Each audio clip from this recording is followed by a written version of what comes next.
Morning. How's everybody this morning? Good, good. I like that excitement, Brother Steve. So this morning we're going to finish up with our lesson we started last week on Jezebel.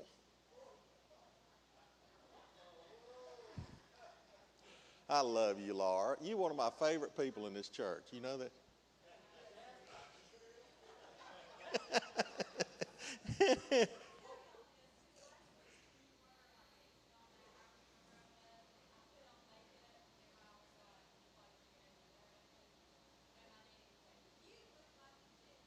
Oh, really? That's funny. But anyway, to get everybody back up to speed on where we left off last week, in case you wasn't here, let's do a little quick summary. We started off by talking about how Jezebel has gone down in biblical history as being the very worst example of evil and wickedness. She committed many atrocious crimes against those people who were faithful to God. It also included her hunting down and murdering 850 prophets of the Lord. We also talked about even how her name symbolizes a harlot or a loose woman. The Bible tells us that's not the case. She may have wore a double portion of makeup like Laura did when she was a kid and wore tight clothes that showed all of her curves, but she did not sleep around. She was just a headstrong, self-willed, domineering woman who had a moral weakling for a husband, who was Ahab, the king of Israel.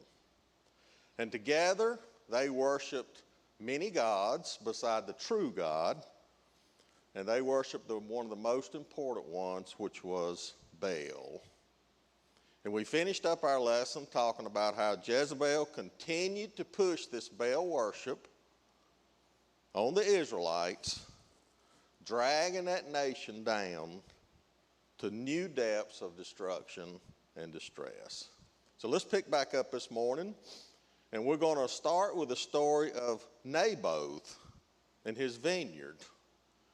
And this is actually perhaps the best known story of Jezebel's life, because it really gives us a good view of her wicked heart. So let's turn to 1 Kings chapter 21, if you got your Bible with you. 1 Kings chapter 21, verses 1 through 3. Is everybody there that's got their Bibles? You there, Kathy? Kathy's there. Everybody should be there already, right, Kathy? Verse 1 through 3. And it came to pass after these things that Naboth the Jezreelite had a vineyard which was in Jezreel, hard by the palace of Ahab, king of Samaria. And Ahab spoke unto Naboth, saying, Give me thy vineyard, that I may have it for a garden of herbs, because it is near unto my house. And I will give thee for it a better vineyard than it, or, if it seem good to thee, I will give thee the worth of it in money. And Naboth said to Ahab, The Lord forbid it me, that I should give the inheritance of my fathers unto thee. So here we see that Naboth had a vineyard right next to the palace of Ahab. And Ahab decided it would be a perfect place to put his vegetable garden. So he went to Naboth and offered to buy this vineyard for a fair price, but Naboth refused. Since a man would receive his inheritance through his land, Naboth would lose his birthright if he sold this land to another person. Verse 4. And Ahab came unto his house heavy and displeased because of the word which Naboth the Jezreelite had spoken to him. For he had said, I will not give thee the inheritance of my fathers. And he laid him down upon his bed and turned away his face and would eat no bread. So Ahab, he was very unhappy about this situation. So he went home pouting. It's hard to imagine that a king would act this childishly. He was a weak man.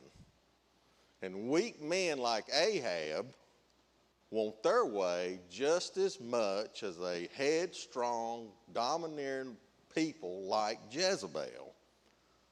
And the only difference is they just react differently when they don't get it. Jezebel, she would rant and rave, strike out at those who would stand in her way, throw fits, she would destroy things. But the weak ones, they sulk and pout and fret like spoiled children. They just want to feel sorry for themselves and let everyone know how bad things are for them. Verses 5 through 7. But Jezebel his wife came to him and said unto him, Why is thy spirit so sad that thou eatest no bread? And he said unto her, Because I spake unto Naboth the Jezreelite, and he said unto him, Give me thy vineyard for money, or else, if it please thee, I will give thee another vineyard for it. And he answered, I will not give thee my vineyard. And Jezebel his wife said unto him, Dost thou now govern the kingdom of Israel? Arise and eat bread, and let thine heart be merry. I will give thee the vineyard of Naboth the Jezreelite. So Jezebel's response to Ahab was, What are you, a man or a mouse? Speak up. Don't you know that you are the king? Her thinking was that, hey, I'm going to have to teach Ahab my philosophy about life, which was to take what you want and destroy anyone who gets in the way. And what's sad is that Ahab did not have the courage to stop her.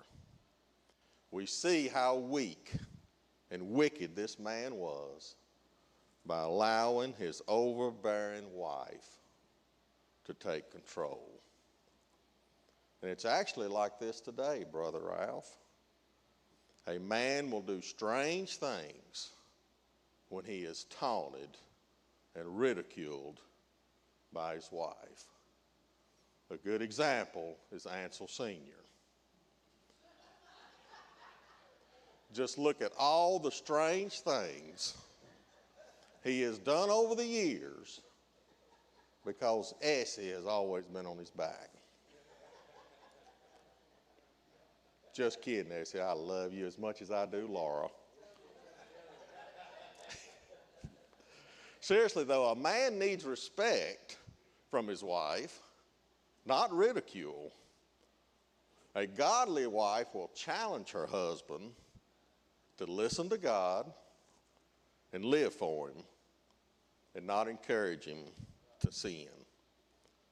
Verses 8 through 16. Here's where it gets interesting. So she wrote letters in Ahab's name and sealed them with his seal and sent the letters unto the elders and to the nobles that were in his city dwelling with Naboth. And she wrote in the letter saying, Proclaim a fast and set Naboth on high among the people. And set 2 men, sons of Belial, before him, to bear witness against him, saying, Thou didst blaspheme God and the king, and then carry him out and stone him, that he may die. And the men of the city, even the elders and the nobles who were the inhabitants in his city, did as Jezebel had sent unto them, and as it was written in the letters which she had sent unto them. They proclaimed a fast and set Naboth on high among the people. And there came in 2 men, children of Belial, and sat before him, and the men of Belial witnessed against him, even against Naboth, in the presence of the people, saying, Naboth did blaspheme God and the king. Then they carried him forth out of the city and stoned him with stones, that he died. Then they sent to Jezebel, saying, Naboth is stoned, and he is dead. And it came to pass, when Jezebel heard that Naboth was stoned and was dead, that Jezebel said to Ahab, Arise, take possession of the vineyard of Naboth the Jezreelite, which he refused to give thee for money. For Naboth is not alive, but dead. And it came to pass, when Ahab heard that Naboth was dead, that Ahab rose up to go down to the vineyard of Naboth the Jezreelite to take possession of it. So Jezebel took care of Ahab's unhappiness with an evil scheme that involved murder. She arranged for 2 worthless men to bring false accusations against Naboth by saying he had verbally abused God and the king. And this evil scheme worked. And Naboth was stoned to death.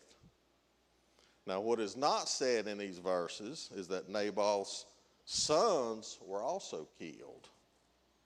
The sons were killed because as long as Naboth had surviving heirs, the land belonged to his family.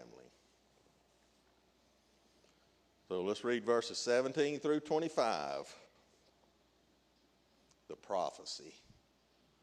And the word of the Lord came to Elijah, the Tishbite, saying, Arise, go down to meet Ahab king of Israel, which is in Samaria. Behold, he is in the vineyard of Naboth, whither he is gone down to possess it. And thou shalt speak unto him, saying, Thus saith the Lord, Hast thou killed and also taken possession? And thou shalt speak unto him, saying, Thus saith the Lord, In the place where dogs lick the blood of Naboth, shall dogs lick thy blood, even thine. And Ahab said unto Elijah, Hast thou found me, O mine enemy? And he answered, I have found thee, because thou hast sold thyself to work evil in the sight of the Lord. Behold, I will bring evil upon thee, and I will take away thy prosperity, and will cut off from Ahab him that pisseth against the wall, and him that is shut up and left in Israel. And will make thine house like the house of Jeroboam the son of Nebat, and like the house of Baasha the son of Ahijah, for the provocation wherewith thou hast provoked me to anger, and made Israel to sin. And of Jezebel also spake the Lord, saying, The dogs shall eat Jezebel by the wall of Jezreel. Him that dieth of Ahab in the city, the dog shall eat, and him that dieth in the field shall the fowls of the air eat. But there was none like unto Ahab, which did sell himself to work wickedness in the sight of the Lord, whom Jezebel, his wife, stirred up. So here this prophet Elijah, we haven't discussed him in a while, he re-enters the story. He interrupts the king while he's strolling through his new garden and tells him, Because you have sold yourself to do evil in the eyes of the Lord, I am going to bring disaster on you. I will kill your descendants, and every last male in Israel that worships Baal. Dogs and birds will eat their corpses, and concerning Jezebel, dogs will devour her by the walls of Jezreel. And we're going to see in a few minutes that this prophecy by Elijah is going to come to pass. So let's see what actually happens to Ahab in chapter 22. We're going to read verses 29 through 38. Verses 29 and 30. So the king of Israel and the Jehoshaphat, the king of Judah, went up to Ramoth Gilead, something like that, Brother Steve. I don't know how you say that. But anyway, I'll say it different every time I say it in these scriptures, so just look over it. And the king of Israel said unto Jehoshaphat, I will disguise myself and enter into the battle, but put thou on thy robes. And the king of Israel disguised himself and went into the battle. Now, Ramoth Gilead belonged to Israel, but still was in the hands of Syria. And Ahab, with the help of Jehoshaphat, king of Judah, was going to go to battle to seize the city. Now, Ahab knew these Syrians would be after him personally, so he removed his royal garments and disguised himself as a regular soldier. Verses 31 through 34. But the king of Syria commanded his 32 captains that had rule over his chariots, saying, Fight neither with small nor great, save only with the king of Israel. And it came to pass when the captains of the chariots saw Jehoshaphat that they said, Surely it is the king of Israel. And they turned aside to fight against him. And Jehoshaphat cried out. And it came to pass when the captains of the chariots perceived that it was not the king of Israel, that they turned back from pursuing him. And a certain man drew a bow at a venture and smote the king of Israel between the joints of the harness. Wherefore he said unto the driver of his chariot, Turn thine hand and carry me out of the host, for I am wounded. So a certain soldier, he drew a sword, a bow, at random, and he struck Ahab with a very lucky shot. The arrow penetrated a narrow area between Ahab's armor where there was no protection. Very few bowmen could have been that accurate. It was obvious that God was guiding that arrow. Verses 35 through 38. And the battle increased that day, and the king was stayed up in his chariot against the Syrians and died at even. And the blood ran out of the wound into the midst of the chariot. And there went a proclamation throughout the host about the going down of the sun, saying, Every man to his city, and every man to his own country. So the king died and was brought to Samaria, and they buried the king in Samaria. And one washed the chariot in the pool of Samaria, and the dogs licked up his blood, and they washed his armor according unto the word of the Lord, which he spake. So Ahab bled through the day and died at sunset. Dogs licked up Ahab's blood from his chariot, just as Elijah had predicted in chapter 21. So let's see what happens to Jezebel when Jehu is anointed king of Israel. 2 Kings chapter 9. We're going to read verses 1 through 10 and then verses 21 through 37. Verses 1 through 3. And Elisha, with an S, the prophet, called one of the children of the prophets and said unto him, Gird up thy loins, and take this box of oil in thine hand, and go to Ramoth Gilead. And when thou comest thither, look out there, Jehu the son of Jehoshaphat, the son of Nimshi, and go in and make him arise up from among his brethren, and carry him to an inner chamber. Then take the box of oil and pour it on his head, and say, Thus saith the Lord, I have anointed thee king over Israel. Then open the door and flee, and tarry not. Now Elijah, with a J, had prophesied that many people would be killed when Jehu became king of Israel. So Elijah, with a J, advised Elisha, with an S, a young prophet, to get out of the area as soon as he anointed Jehu as the future king of Israel. Verses 4 through 10. So the young man, even the young man, the prophet, went to Ramoth Gilead, and when he came, behold, the captains of the host were sitting. And he said, I have an errand to thee, O captain. And Jehu said, unto which of all of us? And he said, to thee, O captain. And he arose and went into the house, and he poured the oil on his head and said unto him, thus saith the Lord God of Israel, I have anointed thee king over the people of the Lord, even over Israel.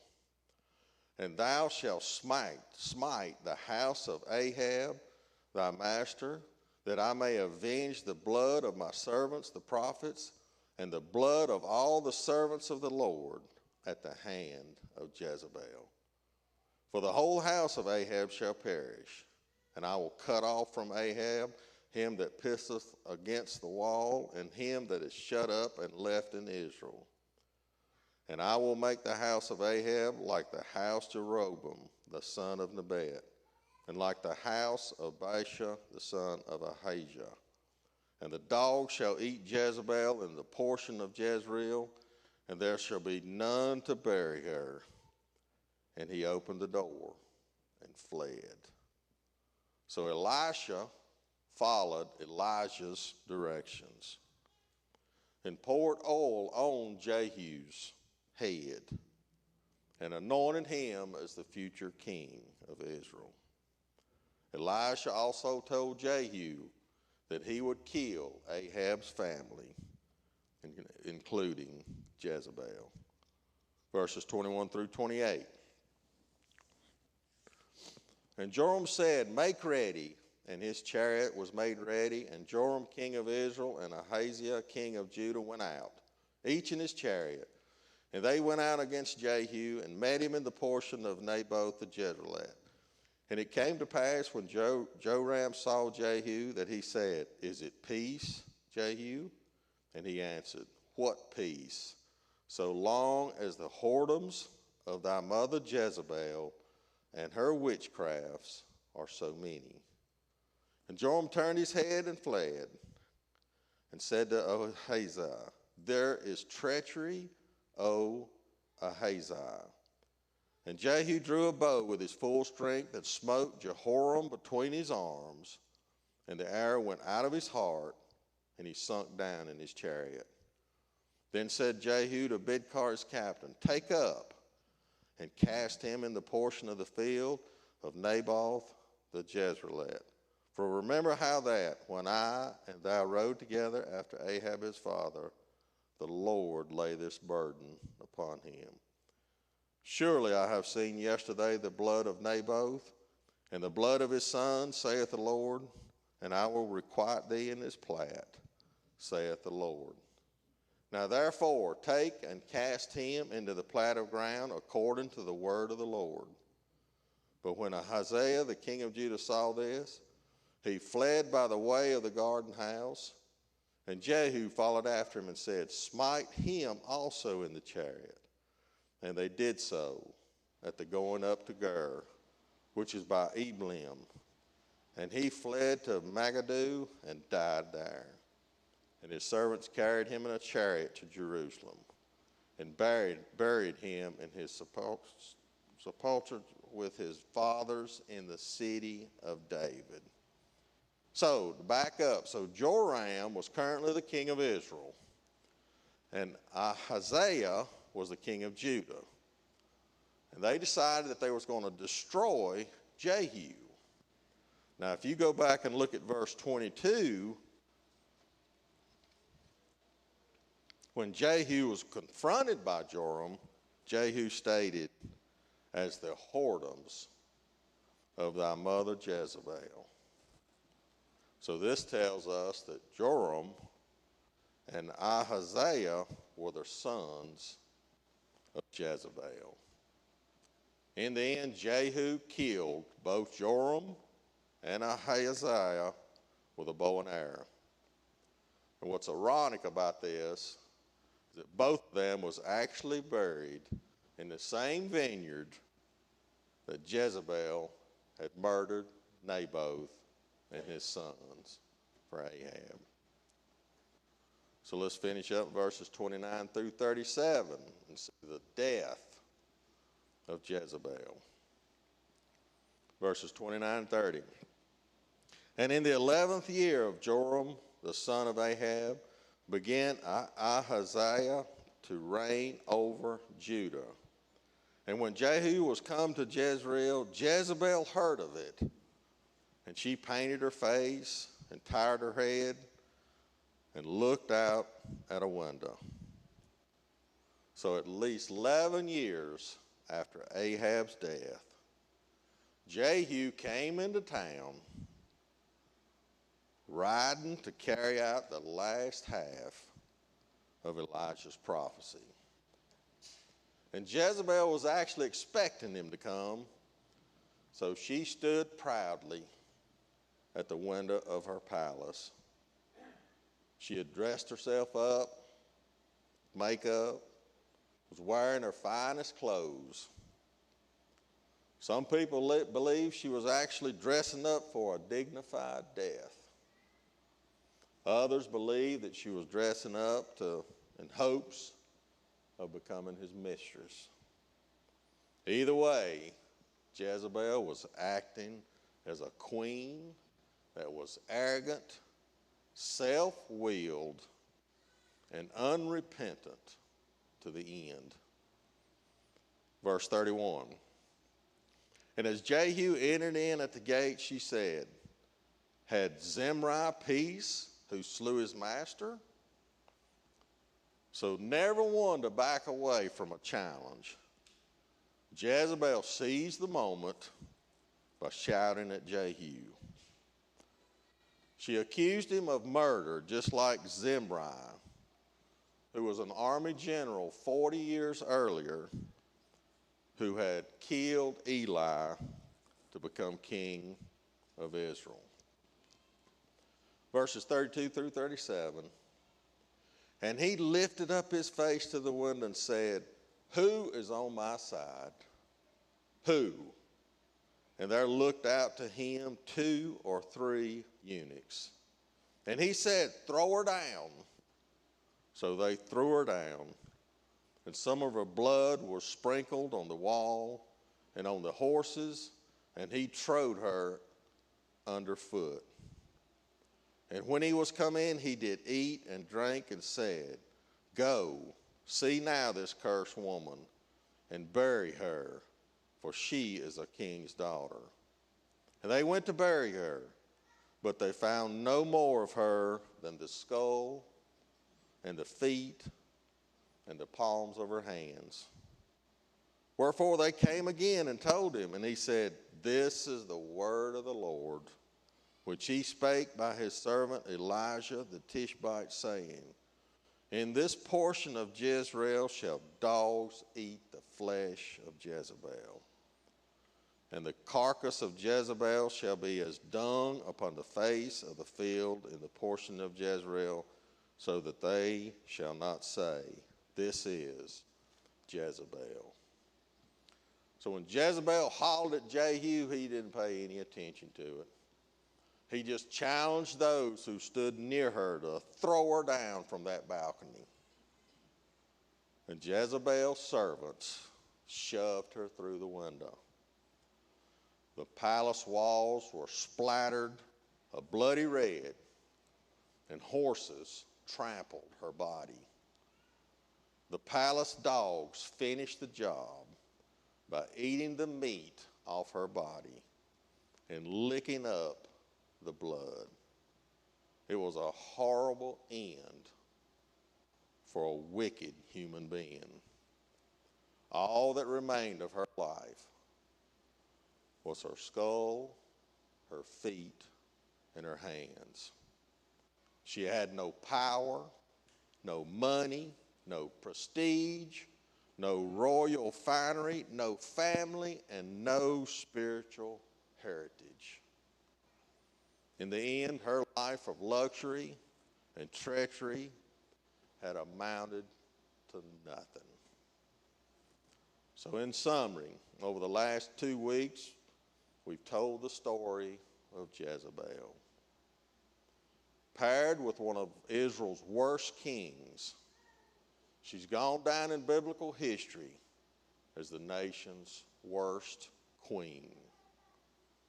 She was a powerful, cunning, and arrogant woman who was totally committed to her own self. And despite obvious miracles and repeated warnings, she was a woman who chose to harden her heart and do things her own way. And doing things her own way led to a lot of painful consequences. She suffered the loss of her husband in combat and her 2 sons at the hand of Jehu. She herself died in a scornful and defiant way. And it's hard for us to imagine that our God would allow her death to happen the way it did, especially with our image of him as a loving and compassionate God. But yet he is a God who hates evil. He hates it, and he's surely going to punish it. Now we have to think about how different Jezebel's story could have been. If only she had harnessed her strong character, her power, her drive, and her devotion in another way. She could have been a female Apostle Paul, but instead, she stands out as someone that was purely evil. Her moral character was all about her. Now, the influence of Ahab and Jezebel lived on into their children. As we discussed, one of her sons was Joram, who was the king of Israel. And the other one was Ahaziah, who was the king of Judah. Both were killed by Jehu. Ahab and Jezebel also had a daughter, Athaliah, and she married a man named Jehoram, and he also walked in the way that Ahab did. When Joram died, Jehoram and Athaliah's son became king of Judah. He also walked in the ways of the house of Ahab. So the evil influence of Ahab and Jezebel lived on after their death. So I hope everyone's got something out of these 2 weeks on Jezebel. There's a lot of interesting people in the Bible that can definitely teach us how to obey, to behave, and how not to behave. Right, Brother Steve? So I appreciate your attention. You'll be back next week in Luke, right? I appreciate it. Brother Lee Cox, will you dismiss our Sunday school this morning?